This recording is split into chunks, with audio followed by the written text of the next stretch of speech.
제2부 3월 22일 오전 11시.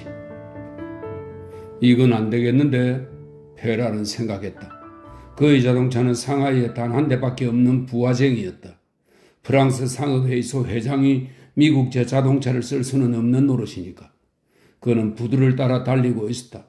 오른쪽에는 12시간 노동 폐지, 8세 미만 아동의 노동 금지 등 한자로 덮인 깃발이 늘어서 있었다. 그 밑에는 수천을 헤아리는 제사공장 노동자들이 무질서함 속에서도 긴장한 기색으로 길바닥 위에 서 있거나 쭈그리고 앉아 있었다. 자동차는 여직공들에게 앉아서 일할 권리를 달라고 쓰인 깃발 밑에 선 여자들 곁을 지나갔다. 오늘은 변기창까지 텅 비어 있었다. 금속공들이 파업에 돌입했기 때문이다. 왼쪽에는 푸른 누더기 옷을 입은 수천 명의 선원들이 깃발도 없이 강변을 따라 쭉 찌그리고 앉아 기다리고 있었다. 시위 군중들은 부두에서 그리로 곧장 뻗은 가도 저편 끝까지 꽉 들어찼고 강 쪽으로는 선창가까지 꽉 들어차 수면의 끝이 보이지 않았다. 자동차는 부두를 떠나 뇌레프블리크가로 들어섰다. 이번에는 사방의 거리에서 밀려나와 프랑스 쪽의 안전지대로 쏟아져 들어오는 중국인 군중에 둘러싸여 자동차는 앞으로 나아갈 수가 없게 되었다. 마치 경마하는 말이 머리, 목, 어깨로 차츰 다른 말들을 물리치고 앞질러 나아가듯 군중은 천천히 그러나 쉴 새 없이 자동차를 앞질러 나아갔다.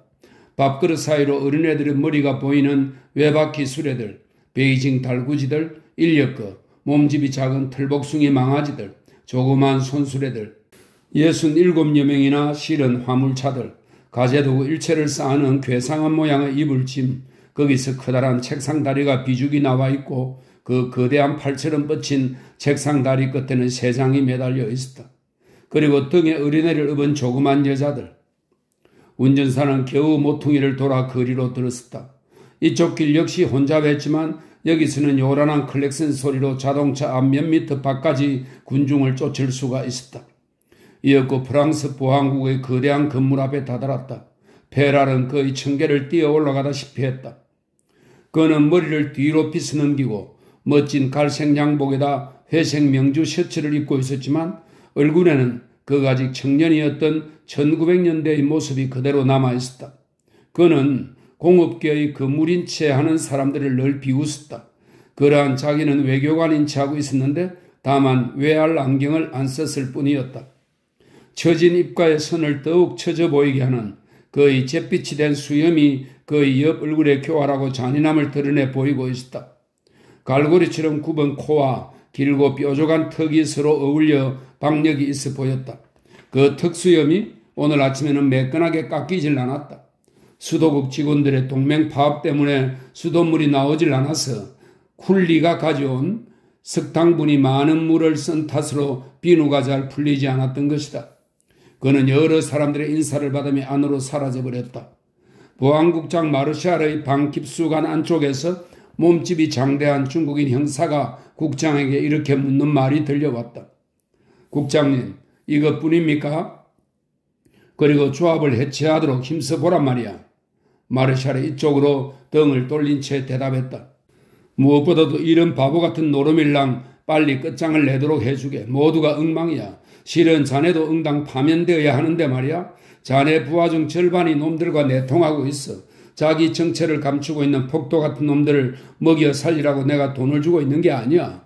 경찰은 놈들에게 알리바이나 제공하는 공장 따위와는 다르단 말이야. 국민당과 내통하고 있는 놈은 모조리 내쫓으란 말이야.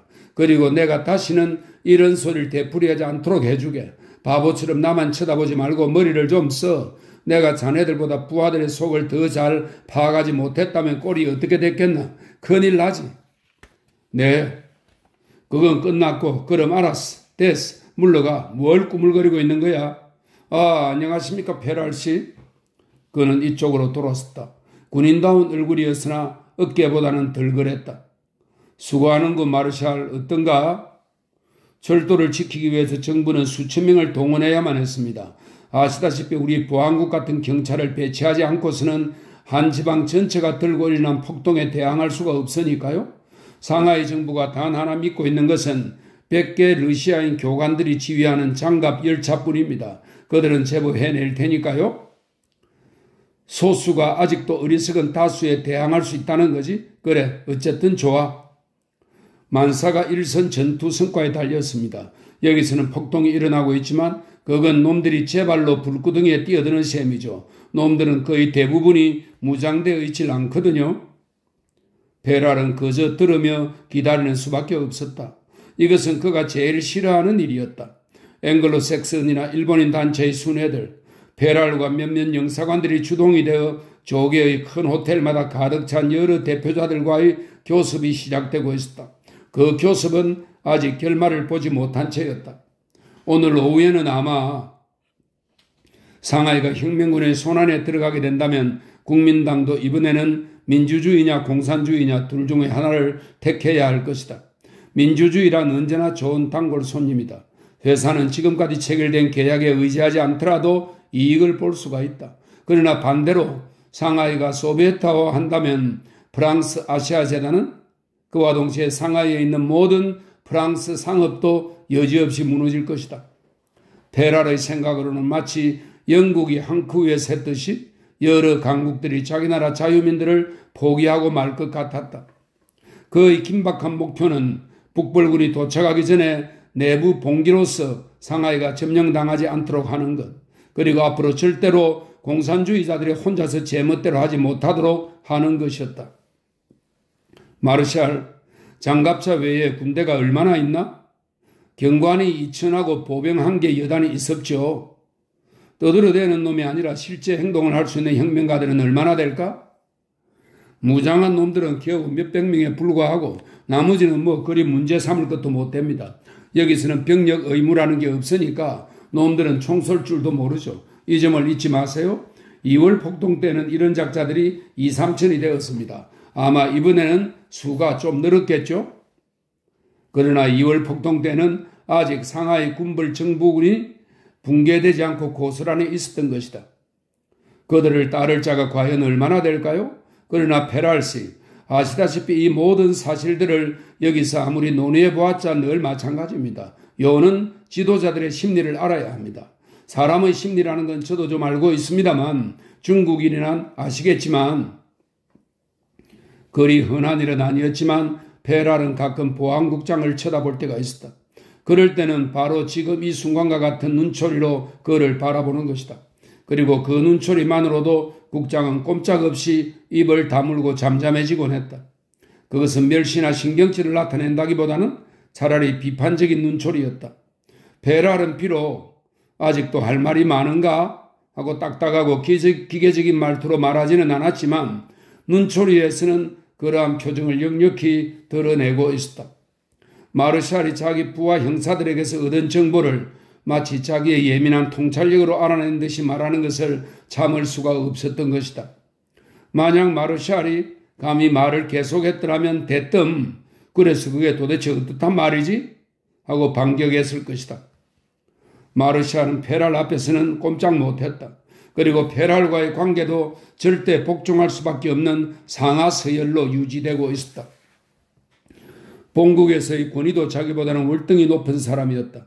그러나 이렇게 오만불손한 차디찬 태도, 정보를 보고하는 것이 아니고 개인적인 자기 의견을 말하려고 하자 여지없이 자기를 한낱 기계적인 존재로 몰아버리고 애초부터 무시해버리는 그 태도에는 마르샬도 참을 수 없었다.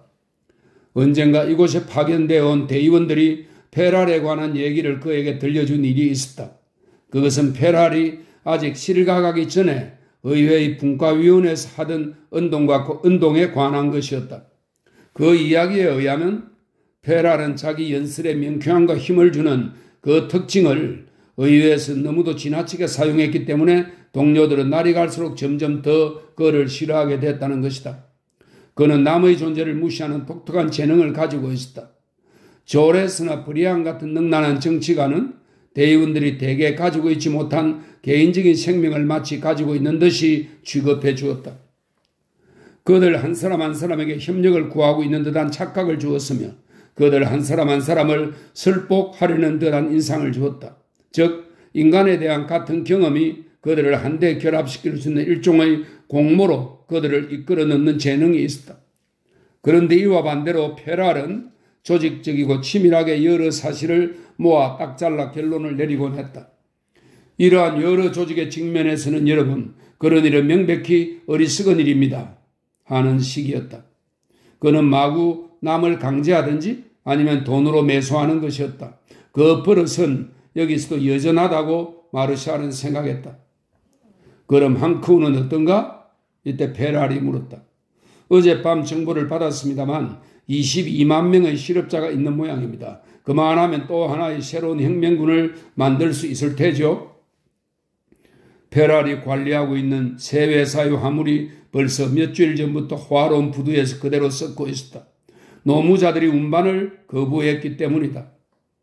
공산주의자들과 장제스 장군과의 관계에 대해서 무슨 정보는 없나? 여기 거의 최근 연설이 있습니다. 저는 연설 같은 걸 별로 믿지 않습니다만 마르샬의 대답이었다. 나는 믿는 걸 적어도 이런 연설은 말이야. 믿든 안 믿든 대단한 문제는 아니야. 전화벨이 울렸다. 마르샬이 수화기를 들었다. 페랄 씨 전화입니다. 페랄은 책상 위에 걸터앉았다. 여보세요? 네, 그렇습니다. 그는 당신을 때려 눕히려고 몽둥이를 내밀고 있는 거요. 그는 남이 중간에 나서서 이러니 저러니 하는 것을 무척 싫어하는 사람이죠. 이것만은 확실해요. 그러니까 문제는 그를 남색가로 몰아 공격하든지 돈을 받았다고 비난하든지 그 어느 편이 효과적일지를 알면 그만이죠. 그뿐이에요. 물론 실은 그 어느 편도 아니죠. 게다가 나로서도 같이 일하는 사람을 실제로 성적 결함이 있다고 해서 이러니 저러니 그걸 공격의 재료로 삼는 그런 사람처럼 보이고 싶지는 않아요. 어때요? 이만하면 나도 도덕가처럼 보입니까? 자, 그럼 수고하십시오. 마르샬은 구태여 그에게 무리를 하지도 않았다. 페랄은 자기 계획을 알려주지도 않았고 또 국제상업회의소의 가장 유력한 회원들이나 중국의 큰 상업단체 순회들과의 회합에서 무엇을 기대하고 있는지 통 말하지도 않았다. 그러한 태도는 자기에게 모욕적일 뿐만 아니라 경솔하게 취급하는 것 같이 생각되기도 했다. 보안국장으로서 페랄이 하고 있는 일을 모른다는 것도 곤란한 일이다. 하지만 국장 자리를 잃는 것은 더욱 곤란한 일이었다. 공화국 프랑스가 마치 자기 집안인 듯한 기분으로 자란 페랄은 르낭이니 베르텔로, 빅토르 위고 같은 노 대가들의 호감 가는 모습들을 기억에 간직하고 있었다. 저명한 법학자의 아들로 태어난 그는 27세의 역사 교수 자격을 얻었고 29세 때 벌써 최초로 프랑스 종합사라는 역사서적 편찬의 주임이 되었으며 뒤이어 아주 젊은 나이에 대의원이 되었던 것이다. 대의원이 된 것은 푸엥 카레바 바르투를 40세 이전에 장관으로 만든 시대의 덕택이었다. 그리고 지금은 정계에서는 실각했을 망정 프랑스 아시아재단 총재로서 상하이에서 프랑스 총영사보다 훨씬 큰 세력과 특권을 쥐고 있었다. 그리고 그는 총영사와도 친구였다. 그래서 보안국장도 마음으로부터 그를 공손히 대했다. 국장은 장제스 장군의 연설문을 그에게 내보였다. 본인은 5개월 동안 총액 1,800만 달러를 소비해 6지방을 점령했다. 본인에 대해 불만을 품은 자는 이만큼 적은 비용으로 이처럼 큰 일을 해낼 수 있는 다른 사령관을 찾아보는 게 좋을 것이다. 금전 문제는 상하이 점령으로 해결될 것이 뻔하지. 그는 세관 수입만으로도 매달 700만 달러를 손에 쥘 수 있을 테니까. 그만하면 군대 결손을 보충하는 데 필요한 비용은 거의 될 테고. 페랄이 중얼거렸다. 그렇죠. 그러나 모스크바는 중국의 정치위원들에게 그들 자신이 합작하고 있는 국민당 북벌군이 상하이 작전에서 패배하도록 공작하라는 지령을 내렸다고 합니다. 그렇게 되면 상하이 폭동도 결국 실패하고 말 테죠? 놈들이 왜 그런 지령을 내렸을까? 장제스 장군을 패배시켜 그의 권위를 무너뜨리고 그 대신 공산계의 장군을 내세우려는 배짱이죠. 그렇게 되면 상하이 점령의 명예도 공산계 장군이 차지하게 될 테니까요. 상하이 공격작전이 한커의 국민당 중앙위원회의 동의 없이 계획된 것은 거의 확실합니다. 이 정보를 가져온 보고자들은 적군 참모부에서는 이러한 계획에 반대하고 있다고 말하더군요. 정부에 대해 페랄은 회의적이었지만 흥미는 느끼고 있었다. 그는 장제스 장군의 연설문을 계속해서 읽었다. 황크의 중앙집행위원회는 다수의 유능한 위원을 상실해 극히 불완전함에도 불구하고 여전히 국민당의 최고 권위기관을 자처하고 있다. 본인은 수능께서 공산주의자들을 국민당의 협력자로 인정한 사실을 모르는 바 아니다. 본인은 결코 그들에게 반대한 일이 없으며 오히려 번번이 그들의 열의를 찬양한 바 있다. 그런데 근자에 이르러 그들은 협력자의 지위로 만족하지 않고 지도자를 자처하며 폭력과 오만불손한 태도로 당을 지배하려 하고 있다. 본인은 사전에 그들에게 경고했다. 그들의 참가를 허락할 때 협정된 범위를 훨씬 뛰어넘은 불손한 의도에 대해 본인은 단호히 항쟁할 것이라고. 이렇게 되면 장제스 장군의 힘을 빌리는 것도 가능해진다. 현재의 상하이 군불정부는 그 세력과 지금은 군대의 붕괴로 말미암아 그 세력도 잃었지만 혁명군의 공산주의자들이 부르주아들에게 불어넣는 공포에 의해서만 그 존재의 의의를 가지고 있을 뿐이다. 따라서 현재의 정부가 존속하기를 바라는 사람은 거의 없었다. 그런데 장제스 장군의 배후에는 승리에 의기충천한 혁명군과 중국 전체의 소시민 계급들이 있어서 그를 받들고 있다. 그 밖에는 뭐 없나? 페랄이 큰 소리로 물었다. 이것뿐입니다. 고맙네. 그는 계단을 내려갔다. 도중에 스포츠복을 입은 여자와 마주쳤다.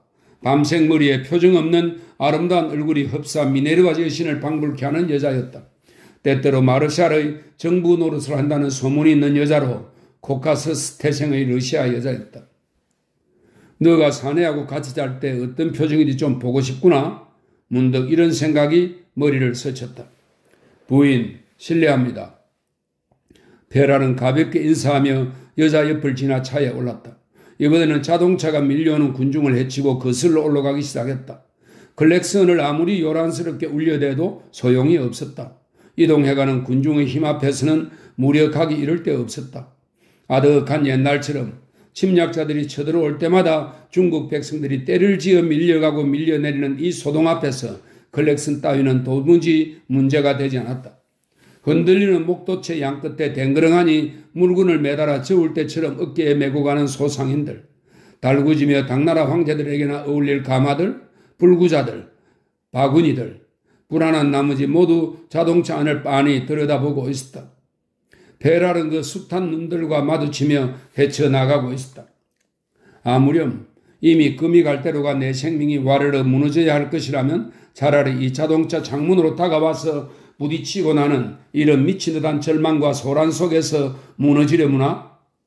페랄은 상처를 입고 비로소 자기 인생의 의미를 생각하듯 자기 사업이 위험에 빠져있는 지금 새삼스레 사업에 대해서 골똘히 생각해 보는 것이었다. 그리고 그는 상처를 받을 만한 약점이 어디에 있는가를 느끼고 있었다.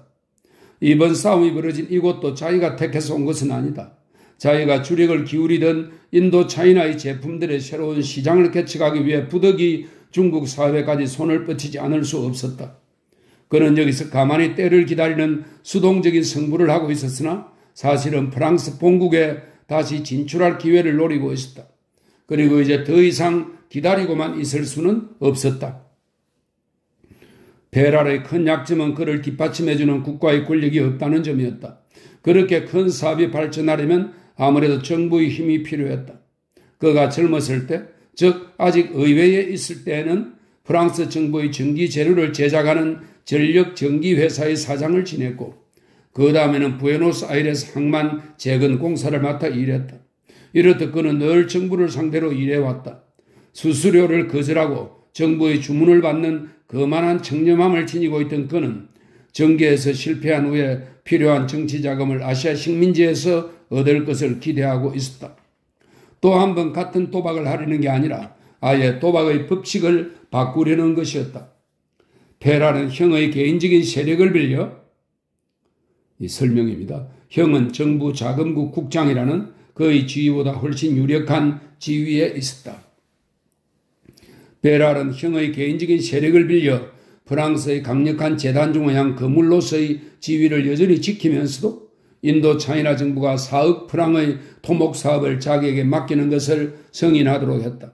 이때 그의 경쟁자들도 그에게 프랑스를 떠날 기회를 준다는 의미에서 그다지 불만을 표시하지는 않았다. 프랑스 공화국도 정부 최고 관리들 중 한 사람의 동생인 페라르의 이런 문화사업 계획을 거절할 수는 없었다. 사업은 매우 효과적으로 진행되었다. 만사를 우물쭈물 넘기던 인도 차이나 사람들은 모두 깜짝 놀라지 않을 수 없었다. 페라르는 수완에 있는 사람이었다. 하나의 성공은 반드시 다른 성공을 가져오는 법이다. 재단에서는 인도 차이나의 공업화에 손대기 시작했고 차츰 성과가 나타났다. 두 개의 은행, 부동산 은행과 농업은행, 고무, 면화, 설탕, 열대산물 등 원료에서부터 제품에 이르기까지의 전 과정을 관리하는 4개의 물산회사, 그리고 탄광, 인광, 금광의 세 광업회사와 거기 부속된 암염채굴회사, 조명과 동력, 전기, 유리, 제지, 인쇄 등 5개의 공업회사, 그리고 화물선, 견인선, 전차 등 3개의 수송회사, 그 핵심체로서의 토목회사가 있었다. 그것은 숱한 노력과 정오와 정권으로 쌓아올린 방대한 기구의 여왕이며 서로의 이익으로 서로 돕는 식으로 해나가고 있는 자매 회사들에게는 거의 어머니 역이나 산파 역을 하는 것이었다. 그러자 이 토목회사는 베트남 중부 지방의 철도 부설권을 얻게 되었다. 이 철도 계획은 누가 이런 일을 예상할 수 있었겠는가? 이 철도 계획은 페랄 재단 관리 지역의 대부분을 통과하고 있었던 것이다. 만사가 잘 되어 갑니다. 취채역 부회장은 페랄에게 이렇게 말했다. 그러나 페랄은 아무 말도 없이 수백만에 달하는 돈더미를 차곡차곡 사다리처럼 쌓아 올리기에 여념이 없었다. 이제 그 사다리를 짚고 올라가서 파리까지 넘겨다 볼 배짱이었다. 양쪽 오주머니에 새로운 중국 상사 설립 계획서를 넣고 다니면서도 페랄의 머리에는 늘 파리 전개 생각뿐이었다.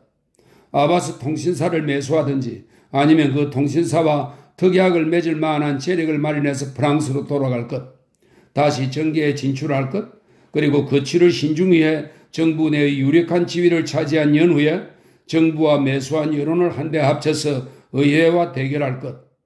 꿈, 그것이야말로 참된 권력이라고 일컬을 만할 것이다.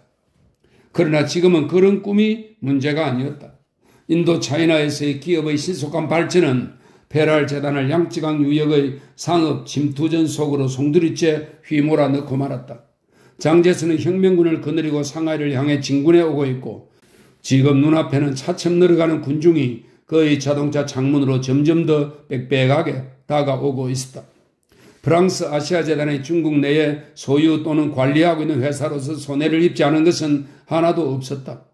홍콩에 있는 조선회사는 항해의 불안 때문에 그 외의 모든 사업, 즉 토목, 건축, 전기, 보험, 은행 등은 모조리 전쟁과 공산당의 위협 때문에 손해를 입고 있었다. 지금까지 이 회사들은 수입한 것은 홍콩이나 상하이에 있는 창고에 그대로 잠겨 있고 수출한 것은 항크 창고에 남아있든지 부두에서 썩고 있었다. 자동차가 멎었다. 중국인 군중은 보통 때는 떠들썩하기 짝이 없는데 갑자기 잠잠한 품이 세계의 종말이라도 고하는 듯 했다. 대포 소리가 울려왔다. 혁명군이 어느새 이렇게 가까이 왔을까? 아니다. 그것은 정오를 알리는 풋소리였다. 군중은 멀어져 갔다. 그런데도 자동차는 움직이지 않았다. 페라는 통화관을 들었다. 대답이 없다.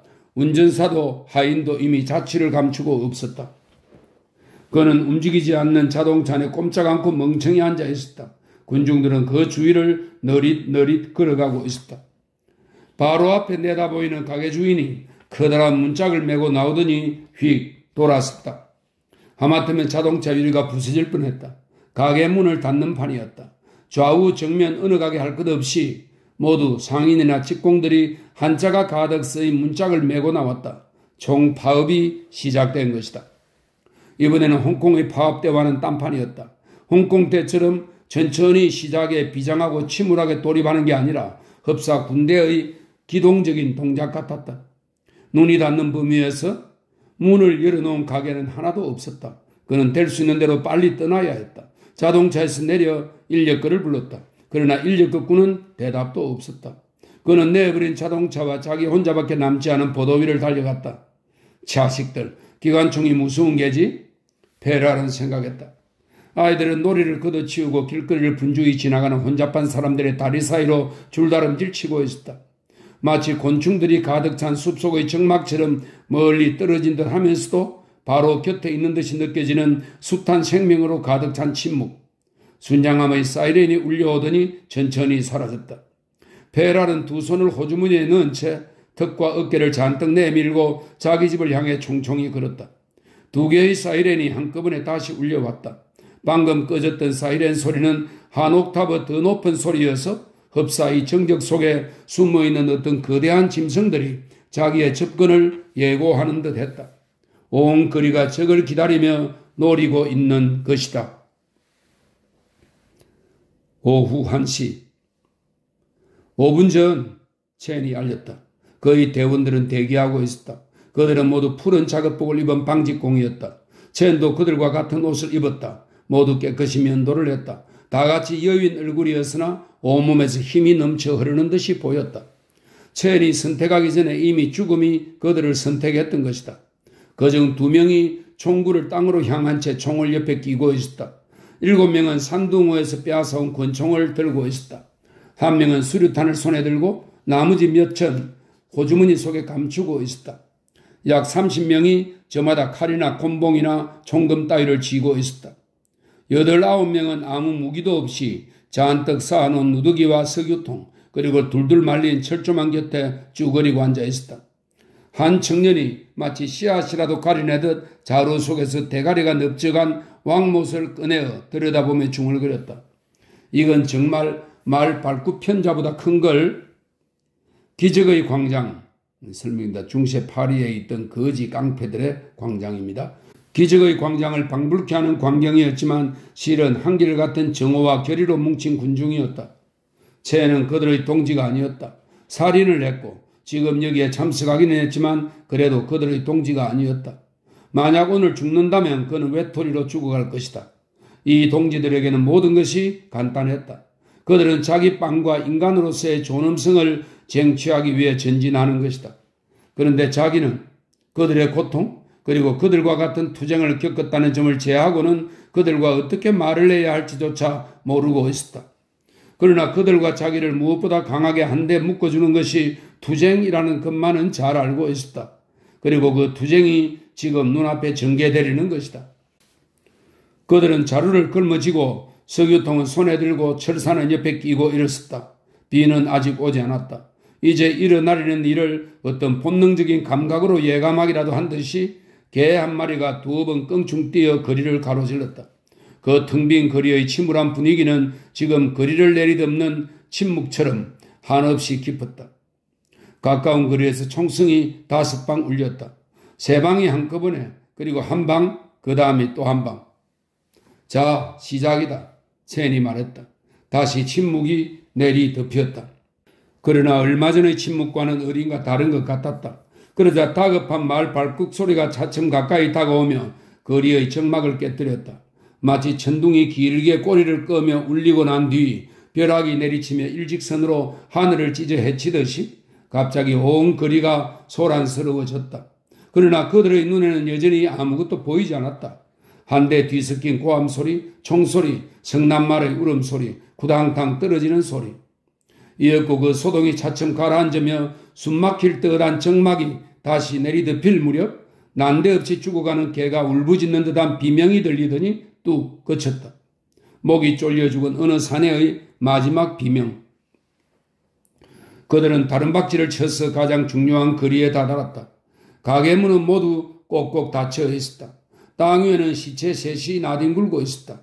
그 시체 저편의 전깃줄이 얽힌 험악한 하늘에는 검은 연기가 몇 줄기 피어오르고 있었다. 거리 저편 끝에는 20명가량의 기병들이, 상하에는 기병이 매우 적었다. 그 기병들이 바쁘게 돌아다니고 있었다. 그들은 무기를 든 폭도가 담벼락에 찰싹 달라붙은 말을 타고 돌아다니는 기병들의 동정을 살피고 있는 줄은 꿈에도 모르고 있었다. 첸은 미처 그들을 공격할 엄두는 내지 못하고 있었다. 대원들의 무장이 너무나 빈약했다. 그들은 오른쪽으로 돌아 이었고 보안서에 다다랐다.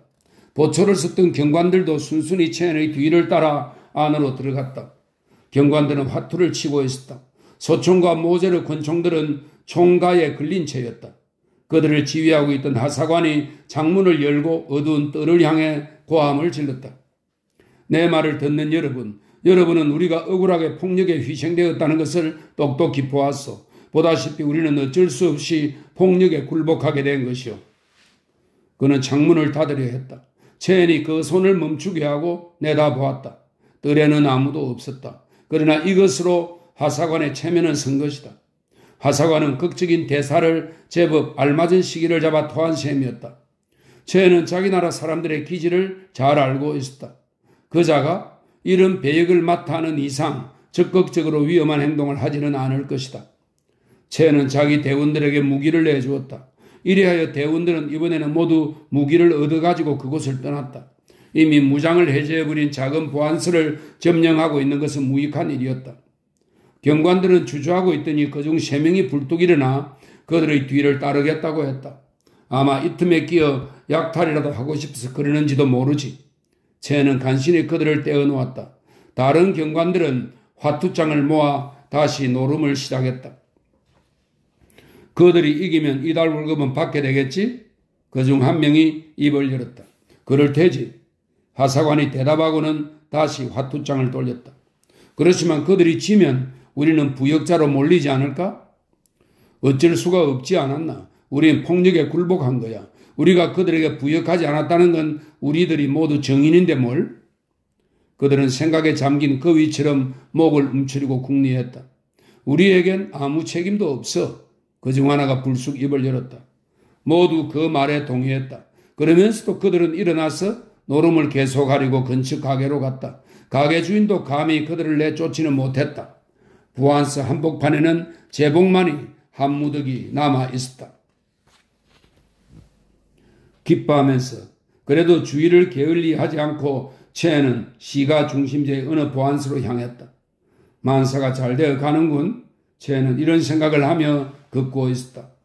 100개의 러시아인과 장갑열차에 있는 군인들은 싸울 테지 장교들도 싸울 거고 낮게 들어진 하늘에 짓눌린 듯이 멀리서 포승이 은은하게 시가 중심 쪽으로 울리고 있었다. 어느 내거리에 이르자 대원들은 이제는 전 대원이 서교통을 든 사람들까지도 모두 무장을 하고 있었다. 그 대원들은 잠깐 머뭇거리며 사방을 휘둘러 보았다. 순양함들과 상풍을 부릴 수 없게 된 상선들이 검은 연기를 뭉클뭉클 토하고 있었다. 바람에 불려 연기가 봉기군이 행진하는 방향으로 휘몰을 이어와서 흩어지는 모양이 마치 하늘까지도 봉기에 가담하고 있는 듯했다. 이번 보안소는 전에 호텔이었던 붉은 2층 벽돌집이었다. 2명의 보초가 입구 양쪽에 한 명씩 총끝에 총금을 꽂고 서 있었다. 체는 특별 경찰이 사흘 전부터 줄곧 경계를 펴고 있었으므로 그 끊임없는 경계 때문에 경비원들이 지칠 대로 지쳤다는 것을 알고 있었다. 여기에는 장교와 모제로 총을 가진 50여 명의 사격수 그리고 사병이 연함 명이 있었다. 살아야 한다. 적어도 다음 한 주일 동안은 살아야 한다.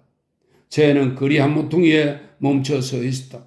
무기는 틀림없이 아래층 오른쪽 방 총가에 있을 것이다. 거기는 장교실로 통하게 되어 있는 위병실이다. 체과 2명의 동지는 이 한 주일 동안 여러 번 정찰 삼아 그 안으로 들어가 보았다. 그는 총을 갖지 않은 대원 10명을 골라 권총을 작업복 밑에 감추게 하고 그들과 함께 걸어나갔다. 일단 모퉁이를 돌아 나가자 보초들은 그들이 다가오는 것을 물끄러미 바라보고 있었다. 보초들은 너무나 모든 것을 경계하는 나머지 이미 특별히 경계한다는 생각이 없어진 것이다. 이때까지도 노동조합 대표들이 장교와 교섭하러 오는 일은 흔히 있었다. 결국 그런 때는 대개 장교에게 슬쩍 돈을 좀 집어주는 것인데 많은 보정과 사람이 필요한 일이기도 했다. 슈메이 중위님을 만나러 왔습니다. 하고 체인이 말했다. 8명이 통과하는 동안에 나중의 2명은 조금 떠밀린 체하며 재빠르게 보초와 담벼락 사이로 끼어들어갔다. 앞의 대원들이 복도에 들어서자 보초들은 옆구리에 권총 끝이 와 닿아 있음을 깨달았다. 그들은 순순히 무장해제에 응했다. 그들은 그래도 비참한 다른 동료들보다는 많은 봉급을 받고 있었지만 생명을 무릅쓸 만큼 좋은 밥줄은 아닌 모양이었다. 체인이 지휘하는 첫 그룹에 들지 않고 그저 행인처럼 하고 있던 부하 4명이 재빨리 그들을 단모퉁이로 끌고 갔다. 건물 안에서는 그 광경이 조금도 보이지 않았다. 체인은 복도에서 총가에 총이 꽉 들어차 있는 것을 보았다. 위병실에는 자동 권총을 가진 경관 6명밖에 없었다. 그리고 그들은 모두 권총을 케이스 속에 넣은 채 허리에 차고 있었다. 최는 권총을 뽑아들고 총과 앞으로 뛰어나갔다. 만약 경관들이 과감하게 반격했더라면 이 공격은 실패했을 것이다. 그 내부를 훤히 알고 있기는 했지만 최는 미처 부하 한 사람 한 사람에게 각각 겨누어야 할 상대를 지시할 만한 겨를이 없었다. 경관 2명쯤은 그 틈에 권총을 쏠 수 있었을 것이다. 그러나 그들은 모두 손을 들고 말았다. 즉시 무장해제를 시켰다. 최의 다른 부하들이 와락 밀려 들어왔다. 여기서도 또 무기 분배가 시작되었다.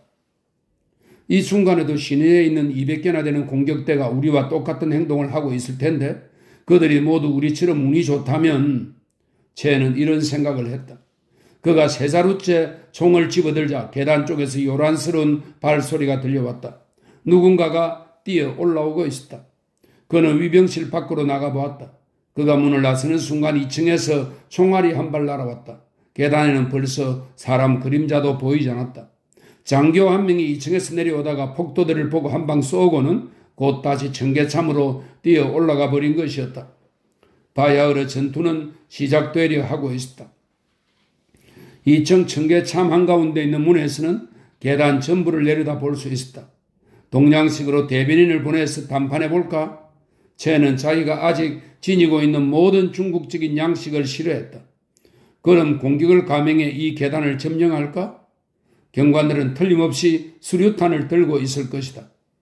기요가 모든 공격대에게 전달한 군사위원회의 지령은 국부적인 실패가 있을 때는 불을 지르고 근처 가옥에 집결해 특별대의 원조를 받으라는 것이었다. 결국 그 지시를 따를 수밖에. 불을 질러라. 석유통을 가지고 있던 부하들이 휘발유를 쏟아 뿌리려고 해보았다. 그러나 구멍이 너무 작아서 찔끔찔끔 조금씩밖에 나오지 않았다. 그들은 하는 수 없이 가구에다 천천히 부으며 벽을 끼고 돌아가지 않을 수 없었다. 쟤는 창문 밖을 내다보았다. 맞은편에는 문을 닫은 가게들, 보안대 출입구를 내려다보는 작은 창문들, 머리 위로는 중국인 집들의 다 썩고 공중으로 치켜오른 처마끝, 하늘의 끝없는 고요, 텅 빈 거리 위에 낮게 드리워진 그 낯익은 하늘이 있었다. 모든 투쟁이라는 것이 어처구니 없이 맹랑하다. 생명 앞에는 대수로운 것이라고는 아무것도 없지. 벼랑간 창문의 유리가 일제사격하는 총소리와 더불어 수정이 깨질 때와 같은 소리를 내며 부수져 나가는 것을 보고 그는 후닥닥 제정신으로 돌아왔다. 밖에서 그들을 겨누고 사격에 온 것이었다. 두 번째 일제사격. 그들은 지금 휘발유가 흘러 번지고 있는 이 방 안에서 2층을 차지하고 공격 태세를 갖춘 보안대원들과 눈에 보이지 않는 새로운 공격자들 틈에 끼어 있었다. 최은의 대원은 모두 납작하게 엎드렸고 포로들은 한 구석에 묶여 있었다. 만약 수류탄 한 발에 터지면 그들은 모두 갈 데 없이 까맣게 다 죽을 것이다. 엎드려 있던 대원 하나가 손가락으로 가리키며 중얼거렸다. 지붕 위에 한 명의 저격수가 보였다. 그리고 창문 왼쪽 끝에 다른 유격 대원들이 조심스레 어깨를 들이밀며 다가오는 것이 눈에 띄었다. 그들은 봉기군으로 최은의 동지들이었다. 저런 밥통들, 정찰병도 보내지 않고 사격을 하다니 하고 최은은 생각했다. 그는 호주머니 속에 국민당의 푸른 깃발을 가지고 있었다. 그것을 꺼내들고 복도로 뛰어나갔다. 문을 나서는 순간 덩어리에 맹렬하고도 둔한 타격을 받았다. 그와 함께 요란한 폭음이 그의 뱃속을 꿰뚫고 지나가는 듯 했다. 몸의 균형을 잡으려고 두 팔을 뒤로 젖히고 달렸다. 다음 순간 그는 땅바닥에 그의 의식을 잃고 쓰러졌다. 아무 소리도 들리지 않았다. 뒤이어 금속 파편이 툭 떨어졌다. 그의 동시에 신음소리가 연기와 함께 복도로 흘러나왔다. 그는 다시 일어났다. 다친 데는 없었다. 난데없는 폭발로 열어 젖들여진 문을 비틀거리며 반쯤 닫고 그 틈으로 왼손으로 깃발을 쥐고 내밀었다. 총알이 그의 손을 뚫고 지나간데도 그는 놀라지 않았을 것이다. 그러나 총알이 아니고 갑자기 환승이 일어났다. 창문으로 천천히 빠져나가는 연기로 해서 왼쪽에 있는 폭도들에게는 보이지 않았지만 오른쪽에 있는 폭도들이 그를 알아보고 부르고 있었다. 두 번째 폭발이 일어나는 바람에 하마터면 쓰러질 뻔했다. 2층에 포위되어 있는 보안대가 창문으로 수류탄을 던진 것이다. 거리 쪽의 사격을 받지 않고 어떻게 창문을 열 수 있었을까? 그를 바닥에 나자빠지게 한 맨 처음 폭탄은 집 앞에서 터졌다. 그래서 열린 문으로 파편이 날아들어와 마치 위병실 안에서 터진 것처럼 창문을 산산이 부셨던 것이다. 죽음을 모면한 몇몇 대원들이 폭음에 놀라 밖으로 뛰어나갔으나 연기만으로는 완전히 보호받을 수 없었다. 두 명이 창문에서 쏘는 보안대 총에 맞아 마치 토끼처럼 허리를 구부리고 가슴에 무릎을 끌어붙인 채 거리 한복판에 쓰러졌다. 또 한 명은 얼굴이 온통 피투성이가 되어 흡사 코피라도 흘리는 것 같았다. 유격 대원들은 자기 편이라는 것을 알아차렸다. 그러나 첸을 부르는 그들의 몸짓을 보고 보안대 장교들은 누가 밖으로 나갈 참이라는 것을 깨달았다. 그래서 2층에서 두 번째 수류탄을 던진 것이다. 수류탄은 첸의 왼쪽 도로에서 터졌으나 벽이 그를 막아주었다. 그는 복도에서 위병실을 살펴보았다. 연기가 천장에서 천천히 곡선을 그리며 내려오고 있었다. 방바닥에 몇 명인가 쓰러져 있었다. 신음소리가 방 안에 가득 차 있었다. 한 구석의 포로들 중에 한 명이 한쪽 다리가 끊긴 채 자기 편을 향해 울부짖고 있었다. 쏘지 마라. 숨이 넘어가는 듯한 그 비명이 내리덮이는 연기를 뚫고 나가는 듯했다. 연기는 인간의 고통을 내려다보며 마치 눈에 보이는 숙명처럼 여전히 무관심하게 뭉실뭉실 흩어져 내리고 있었다. 다리가 잘려 비명을 지르는 저 사내가 그대로 묶인 채 있을 수는 없다. 그것은 도저히 있을 수 없는 노릇이다. 그러나 이제라도 또 수류탄이 터지지 않을 것인가? 까짓 것 어때? 저놈은 우리 적인데. 쟤는 이렇게도 생각했다. 그러나 다리가 떨어져 나가고 없다. 그러면서도 꽁꽁 묶여 있는 것이다. 지금 그가 느끼는 감정은 동정이나 연민 같은 것이 아니었다. 그보다 훨씬 강한 그 무엇이었다. 자기 자신이 바로 손발에 묶인 그 사내였다. 만약 수류탄이 밖에서 터진다면 바닥에 납작 엎드리자. 만약 이리로 굴러 들어온다면 재빨리 집어서 던지자. 무사히 살아나갈 기회는 거의 없다. 도대체 여기서 무얼 우물쭈물하고 있는 거냐? 무얼 우물쭈물한단 말이냐? 죽는다는 것?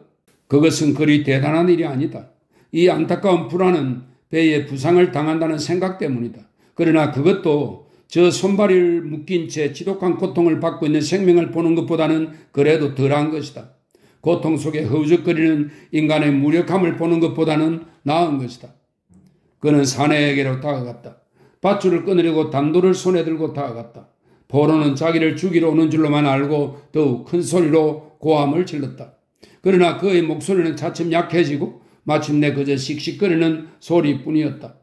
쟤는 왼손으로 사내를 더듬어 보았다.